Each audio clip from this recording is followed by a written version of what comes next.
In this video, I plan on sharing with you how I was not only able to find an apartment to rent, but a luxury apartment even though I had bad credit. Also, I plan on providing you with 6 ways to improve your chances of getting approved for a rent, so stay tuned for that. Hey, what's up everybody, Ralph here. Now, before I share with you my 6 ways to improve your chances of getting approved for a rental apartment, I want to share with you a quick story of how I was able to get approved for a rental apartment. Now, back in 2018, I had about $30,000 of credit card debt and $12,000 of student loans. And at that same time, I was working on a business that finally started taking off. Now, my goal was to pay off that debt once I started making that money. So obviously the first step I wanted to do was pay off my student loans. That was $12,000, boom, I paid that off. Then after that, the goal was to pay off the credit card. So I would contact my credit card lenders and negotiate a price with them. So instead of paying like $30,000, I paid around anywhere from $11,000 to $15,000. So once that was paid off, the next step was to buy a car. So I found me a nice little Altima for like $10,000, paid that cash. And after that, the next step was to find an apartment, because obviously I was living with my parents, so my goal was, all right, let me get an apartment so I can have, a place where I can, focus on my business. So as I was going through the process of searching for an apartment, obviously going through the listings, I seen a bunch of apartments that I didn't like. Some required a credit check, some people required a minimum credit score. So I saw it was tough, especially with bad credit. I was like, oh, I know a lot of these places I'm not getting approved for. But I came across this one listing, and the apartments were about like 7 minutes away from where I live. So I was like, and they didn't require a credit score. So I was like, you know what? Let me see how it goes, because for some reason I had a good chance. I was like, you know what? I felt good about getting approved for this, and I was like, the worst thing that happened is they denied me. So I filled out the application, did everything, filled out the paperwork. Then I went for an interview to go talk to them, and they took all my paperwork.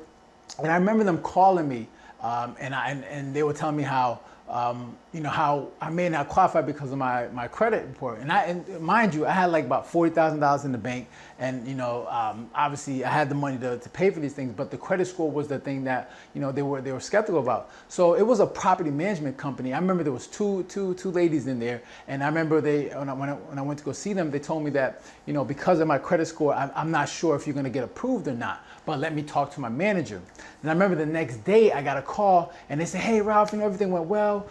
You know what, you got approved, so we just need you to come in and fill out the paperwork. But you're probably just gonna have to give 2 months of security.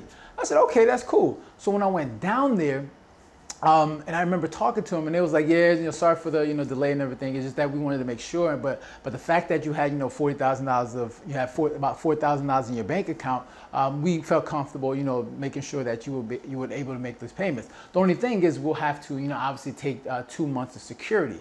So and obviously having that money in the bank helped me, and then obviously agreeing to take to pay two months of security also helped me. But this shows you that it is possible. Even though I didn't have good credit, it was possible to get approved for that loan. And I'm saying the same thing can be said for you, and which is why I'm going to show you 6 ways to improve your chances of getting approved for that rental apartment, even if you have bad credit. So the first way to improve your chances is to pay more upfront.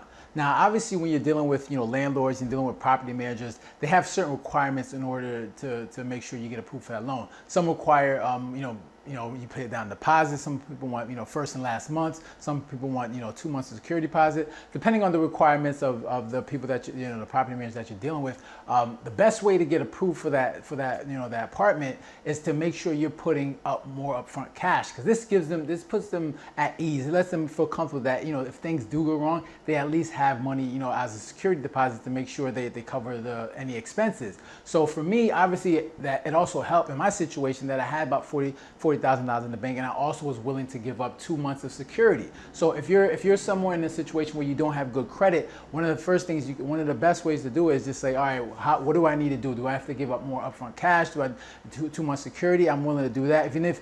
Depending on the state, even if 3 months is okay. But I know different states have different requirements, but making sure that you give more upfront cash is going to help improve your chances of getting approved for that rental apartment. Now, the second way to improve your chances is finding a cosigner. Now, we know that asking for friends and family to co-sign a lease is never fun, but if this could be one of the best ways to improve your chances. But the one thing you want to make sure you understand is that, remember, it's not just your credit that's online, it's also the person that's co-signing for you. So you want to make sure you're responsible and you take that with the utmost importance, because obviously if you're not making payments, it's not going to affect your credit score, but it's going to also affect that person that's co-signing for you. So obviously this is not something I would always recommend, but obviously if you're someone that's trying to get an apartment to rent and you feel like you're a responsible person, then ask someone that is okay, ask a friend and family that's okay with co-signing at least, and make sure that you keep up with those payments, because it's not just your credit online, it's theirs as well. Now the third way you can help improve your chances is finding a roommate with good credit. All right. Now we all know how annoying having roommates can be. We all like our privacy. We like to have our space, but this may be the only way you can do it. What you can do is that if you can find someone that's willing to do that, what you can do is have that person fill out the application and then have you as a codependent. Now, obviously, you're gonna have to find a place that's okay with this, because sometimes a lot of these apartments, they want both people, whoever is gonna be living there, they want both people on the application.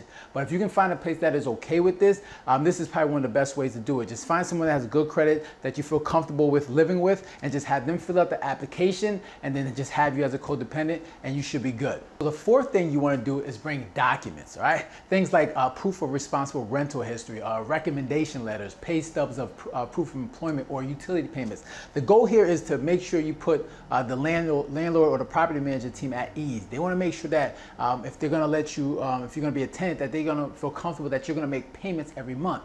So it's important to make sure that you can, if your goal is to get approved, you want to make sure you put them as much as you want them to feel as comfortable as possible renting to you. So you want to make sure you bring documents that show that you have a positive payment history, that you're responsible, that you make payments on time, even though you have bad credit. Because there's a lot of reasons why people have bad credits. Obviously, making payments on times and mismanagement of money is a big reason for that. But if you can show them at least documentation that show over a certain period of time that you've been making your payments on times and you have a history of being responsible, this can also help put the owner or the landlord at ease and helping them get approved for that rental apartment. Now the fifth way you can help improve your chances is look for apartments that don't require a credit check. Now keep in mind that these type of places tend to be in less desirable areas. But look at this as an opportunity to help build your credit, as a way to, as a stepping stone into building your credit and then hopefully finding something better later on.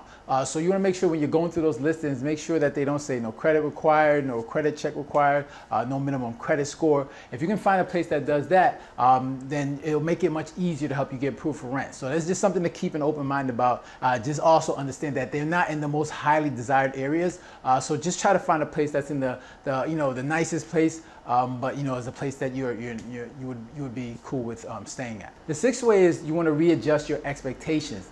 The place that you want may not always be the place that you qualify for. It may not have all the amenities you want, may not have the parking spots you want, but you need to understand that, look at this as an opportunity to build, as a way to get your credit better. And it's a temporary spot. It's not some place where you're gonna be living forever. So look at this as an opportunity to build your credit, and then after you've built that credit, you've made solid payment history, then you can look for a place that's better. So just remember, readjust your expectations and understand this is temporary, and this is a way to just build up your credit and for in the future. So those are my 6 ways to improve your chances of getting approved for an apartment. So the one thing you want to keep in mind is when you need to understand what landlords are looking for when they're going through this process.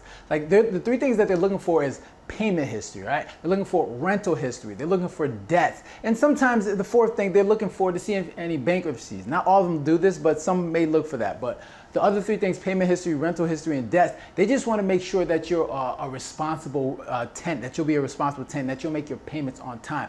So understand that how important it is to make sure you shore all these things up, so when you're going to look for that apartment, that you have all these things lined up so you can help improve your chances going forward, all right? Because it is possible. You just have to make sure that, remember, you want to put the landlord or the property management team at ease. They want to make sure they feel comfortable with you letting you rent out their apartment, and that, obviously you're going to make payments, so you're a responsible tenant. So just make sure to keep that in mind, and always make sure that you have all these things in place, so when you go and you apply for that apartment, that you're providing yourself the best chance to get approved, right?